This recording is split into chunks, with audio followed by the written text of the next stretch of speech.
چې یوم العرفه عرفات دی وجه نه دی عرفات کلمه عرفه ته نږدې ښکاري خو حقیقت دا نه دی عرفات هغه میدان ته ویل کیږي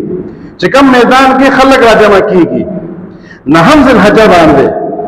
یو خو نهم ذی الحجه وی بل عرفات میدان وی نو یوم العرفه داسې غنو چې څنګه دا خاص دی سر هغه ورځ سره چې حاجیان پکې راجمع کیږي نو د دې مطلب دا دی چې حاجیان جمع کیږي په 9 ذی الحجه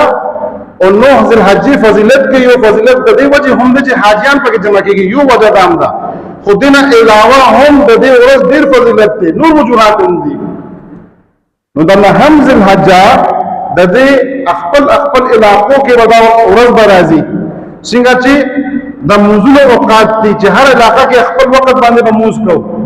همدغه شانتي هر علاقه کې خپل وخت باندې نهم ذی الحجه راځي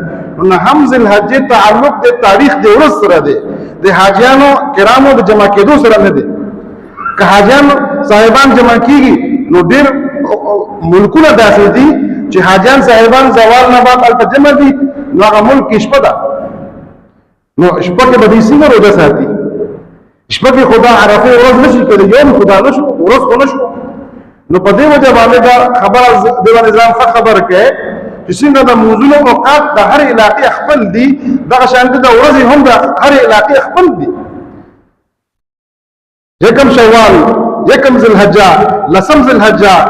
دغه شانته یکم رمضان او دا ټول ورځې د خپل علاقې د سپوږمۍ د لیدو سره د تعلق دی څنګه چې موږ نور د حساباتو سره موضوع کوو دغه شانته د سپوږمۍ د لیدلو او حساباتو سره موږ د ورځې مقررو نو په دې وجه باندې دا مخالفه دا ذهن نه وباسه چې حاجیان صاحبان چې جمع کیږي نو د عرفه ورځ به هغه نه جمع کیږي نو د عرفه ورځ باندې د نبی کریم صلی الله علیه وسلم په زمانه کې هم داسې شوي دي نبی کریم صلی الله علیه وسلم د ذی الحجې کله خطبه ورکوله ذی الحجې خطبه د نبی کریم صلی الله علیه وسلم ورکوله نو هغه ورځ د مدینه کې نهم ذی الحجه وه لسم نو اخترو خو د مدینه کې چې دینه هغه اختر نو ولې چې الته خبره نه ورسېدلې هغه زمانه کې خو مواصلات داسې نه وو کنه چې لري علاقو کې خبره به نشو رسېدې دومره زر یو څو ګنټې دي د شپې نو دې کې به څومره په سفر وکړي نو په دې وجه باندې دا مخالفه دې باندې بحث مه کوئ دا اسې وخت ضایع کول دي بس علماء باندې اعتبار هم کړی دی چې کوم ورځ تاسو ته علما خی چې دا ورځ نه هم دی په دې دا فضیلت او دا اعمال دي بس هغه کوئ دا بحثونه چې دا دی او دا نه دی دا څه کار نه دی او که شوق هم شته ښه خبره ده راشه علم وکړه قرآن زده کې حدیث زده کې علوم حاصل کې عالمان شه دکې نه خبرې کوي خوند هم کوي مزه هم راکوي او صحیح په طریقه به خبره هم کولی شي نو په دې وجه باندې دا بحثونه ځان ساته ان شاء الله تعالی دا اختر دا موز جمع جمع دا سبا و ان شاء الله وہ بجے با مدنی مسجد کے بودری کی اور کوشش کرے کہ وہ نمک کے راځي بیان وره نو وہ بجے کوشش وکړو چې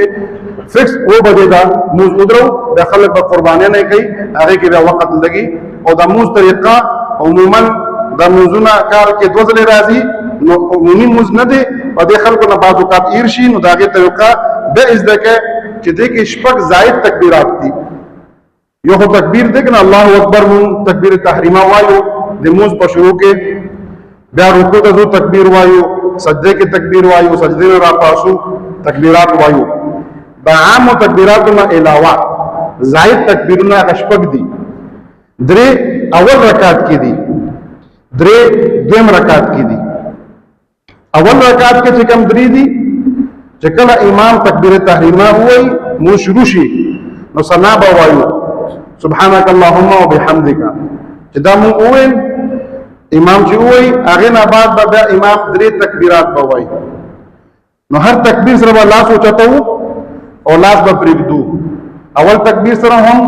دویم تکبیر سره هم او دریم تکبیر سره چې لاس اوچت کو به لاس وتړو اوس به امام سورۃ الفاتحه وایي سورۃ به وایي اول رکعت په پوره کی د دویم رکعت ته برابرسي نو دویم رکعت کې به فاتحه وایي سورۃ به وایي نو دویم رکعت په اخره کې رکوع ته تلو نه مخکې به درې تکبیرات دي اوس د درې تکبیراتو سره بیا به لاس اوچتو او لاس به پرېږدو. دریم تکبیر نه بعد به هم لاس به پرېږدو. څلورم تکبیر چې کله امام وایي نو رکوع ته به لاړ شو. نو دا طریقه د وکي اختر عید الفطر هم دا، همدغه طریقه د عید الاضحى هم دا. الله دې موږ ته د پوهې توفیق نصیب کړي. واخر دعوانا الحمد لله رب العالمین.